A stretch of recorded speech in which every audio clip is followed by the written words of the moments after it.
हमल के दौरान एक बहुत बड़ा मसला होता है कॉन्स्टिपेशन का, और आज की जो वीडियो है वो इसी टॉपिक पे है कि आप होम्योपैथी की ऐसी कौन सी मेडिसिन है जो हमल के दौरान अगर कॉन्स्टिपेशन हो जाए तो आप बग़ैर साइड इफ़ेक्ट के वो इस्तेमाल करके इससे बहुत ज़्यादा ख़तरखा जो है वो फ़ायदा उठा सकते हैं। मेरा नाम डॉक्टर अहमद एजाज़ है और मैं पिछले 25 साल से होम्योपैथिक और नफ्सियात की जो है वो प्रैक्टिस कर रहा हूँ। आपकी सेहत के बारे में मजीद डिस्कस करने से पहले इस वीडियो को लाइक करें। Doctor Ahmed Ejaz official YouTube channel को सब्सक्राइब करें और बेल आइकन पर ज़रूर क्लिक करें।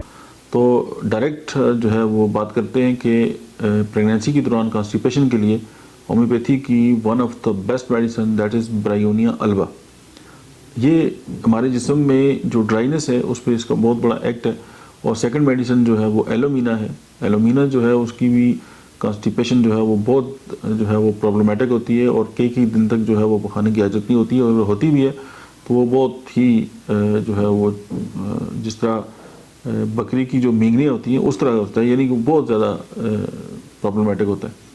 तो प्रेगनेंसी के दौरान अगर ये दो मेडिसिन आप ब्रायोनिया अल्बा और एलोमीना जो है वो 30 में इस्तेमाल करें, अकॉर्डिंगली आप इनके सिम्टम्स भी देख सकते हैं। ना हो तो आप जो है इनको इसी बुनियाद पे भी कि कॉन्स्टिपेशन ड्यूरिंग प्रेगनेंसी, तो आप इसको किसी भी ट्राइमेस्टर में यूज़ कर सकते हैं। ये सेफ मेडिसिन है, कोई साइड इफ़ेक्ट नहीं है, कोई इशू नहीं है, तो आप इस्तेमाल करके अपना जो ये इशू है उससे जान छुड़ा सकते हैं। Thank you very much.